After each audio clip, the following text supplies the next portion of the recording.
शेतकरी मित्रांनो, नमो शेतकरी महासन्मान निधी योजनेचा 8वा हप्ता कधी येणार याकडे संपूर्ण महाराष्ट्रातील लाखो शेतकरी डोळे लावून बसलेले आहेत। गेल्या काही महिन्यांपासून या हप्त्याबाबत वेगवेगळ्या चर्चा सुरू होत्या। मात्र आता या योजनेशी संबंधित एक अत्यंत महत्त्वाची आणि तातडीची माहिती समोर आली आहे। यावेळी सरकार केवळ पैसे देणार नाहीत, तर त्याआधी काही अत्यावश्यक अटी पूर्ण झाल्या आहेत का याची काटेकोर तपासणी केली जाणार आहे। जर या तांत्रिक बाबी वेळेत पूर्ण केल्या नाहीत तर पात्र असूनही तुमचा हप्ता थांबू शकतो, हे लक्षात ठेवणे फार गरजेचे आहे। या तांत्रिक बाबी काय आहेत, सरकारने नेमकं काय बदल केलेला आहे, आजच्या या व्हिडिओमध्ये आपण सर्व माहिती घेणार आहोत, म्हणून हा व्हिडिओ शेवटपर्यंत पाहणे गरजेचे आहे। याशिवाय चॅनलवर नवीन असाल तर या चॅनलला सबस्क्राइब करा, व्हिडिओ आवडला तर व्हिडिओला लाईक करा आणि आपला हा व्हिडिओ शेतकरी मित्रांना शेअर करायला विसरू नका। चला तर मग आजचा हा व्हिडिओ आपण सुरू करूया। मित्रांनो, नोव्हेंबर 2025 मध्ये पीएम किसान योजनेचा हप्ता शेतकऱ्यांच्या खात्यात जमा झाला। त्यानंतर डिसेंबर महिन्यात नमो शेतकरी योजनेचा हप्ता येईल अशी अपेक्षा सर्वांनाच होती। मात्र प्रत्यक्षात तसे झाले नाही, कारण कृषी विभागाकडून करण्यात आलेल्या सखोल तपासणीत अनेक लाभार्थ्यांच्या नोंदीमध्ये तांत्रिक त्रुटी आढळून आल्या। यामध्ये आधार बँक लिंक नसणे, डीबीटी निष्क्रिय असणे, ई-केवायसी अपूर्ण असणे, तसेच काही प्रकरणांमध्ये चुकीची माहिती नोंदवलेली असणे या बाबी समोर आल्या। यामुळे सरकारने थेट पैसे वितरित करण्याऐवजी आधी संपूर्ण डेटा फिल्टरेशन करण्याचा निर्णय घेतला आहे। राज्य सरकारचा स्पष्ट हेतू आहे की नमो शेतकरी योजनेचा लाभ फक्त आणि फक्त पात्र शेतकऱ्यांनाच मिळावा। यासाठी यावेळी अधिक कडक नियम लागू करण्यात आलेले असून प्रत्येक शेतकऱ्याची माहिती डिजिटल पद्धतीने तपासली जात आहे। त्यामुळेच हप्ता थोडा उशिरा येत असला तरी तो योग्य शेतकऱ्यांपर्यंत पोहोचावा यासाठी प्रशासन युद्धपातळीवर काम करत आहे। यामधील सर्वात महत्त्वाचा मुद्दा म्हणजे आधार कार्ड आणि बँक खात्याची लिंकिंग। राज्यातील सुमारे 2,26,000हून अधिक शेतकऱ्यांचे आधार कार्ड अजूनही त्यांच्या बँक खात्याशी जोडलेले नसल्याची धक्कादायक माहिती समोर आली आहे। आधार सीडिंग आणि डीबीटी प्रणाली सक्रिय नसल्याचे सरकारकडून थेट खात्यात पैसे पाठवता येत नाहीत। अनेक वेळा बँकांकडून आणि प्रशासनाकडून सूचना देऊनही काही खात्यांची ई-केवायसी अद्याप पूर्ण झालेली नाही। याचा थेट परिणाम आता नमो शेतकरी योजनेच्या 8व्या हप्त्यावर होणार आहे।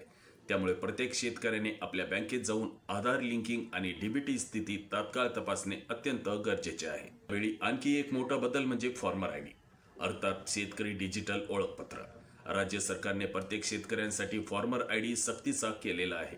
सुरुवातीला या आयडीसाठी 10 जानेवारीपर्यंतची मुदत देण्यात आलेली होती, मात्र अजूनही लाखो शेतकरी या प्रक्रियेपासून वंचित आहेत। सरकारने स्पष्ट शब्दात सांगितले आहे की ज्यांचा फॉर्मर आयडी प्रणालीमध्ये नोंदलेला नसेल त्यांना नमो शेतकरी योजनेचा 8वा हप्ता मिळणार नाही। इतकंच नाही तर भविष्यात कोणत्याही कृषी योजनेचा लाभ घेण्यासाठी हा आयडी अनिवार्य असणार आहे।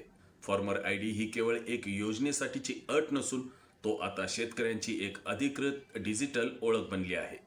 पीएम किसान, नमो शेतकरी, पीक विमा, अतिवृष्टी मदत, दुष्काळी सहाय्य अशा सर्व योजनांसाठी हा आयडी उपयोगी ठरणार आहे।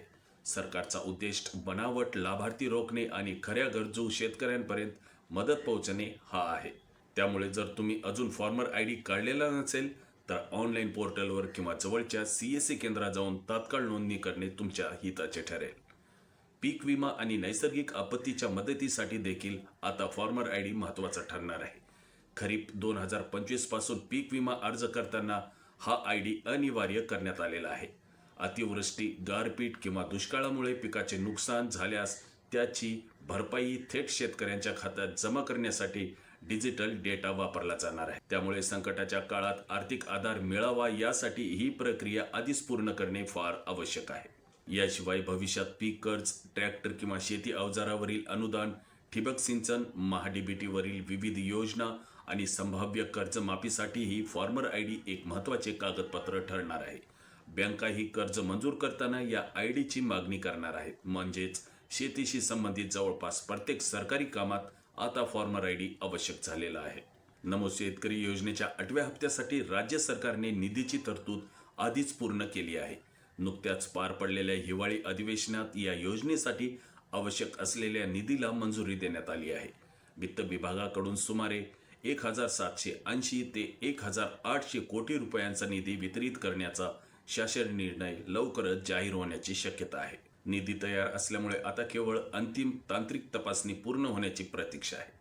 राज्यात आगामी काळात होणाऱ्या जिल्हा परिषद आणि पंचायत समितीच्या निवडणुका लक्षात घेता आचारसंहिता लागू होण्यापूर्वीच हा हप्ता शेतकऱ्यांच्या खात्यात जमा करण्याचा सरकारचा प्रयत्न आहे.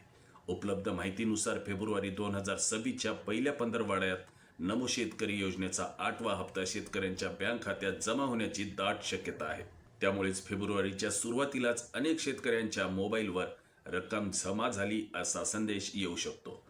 म्हणून शेतकरी मित्रांनो, आता वेळ न दवडता तुमची आधार बँक लिंकिंग, डीबीटी, ई-केवायसी आणि फॉर्मर आयडी या सर्व गोष्टी तात्काळ तपासा. तसेच ही माहिती प्रत्येक शेतकऱ्यांपर्यंत पोहोचली पाहिजे, जेणेकरून कोणाचाही लाभ वाया जाऊ नये. सोबतच मित्रांनो, या चॅनलवर नवीन असाल तर या चॅनलला सबस्क्राईब करा. तसेच हा व्हिडिओ आवडला तर व्हिडिओला लाईक करा. लवकरच भेटूया एका नवीन माहितीसह. तोपर्यंत मी तुमचा निरोप घेतोय. धन्यवाद.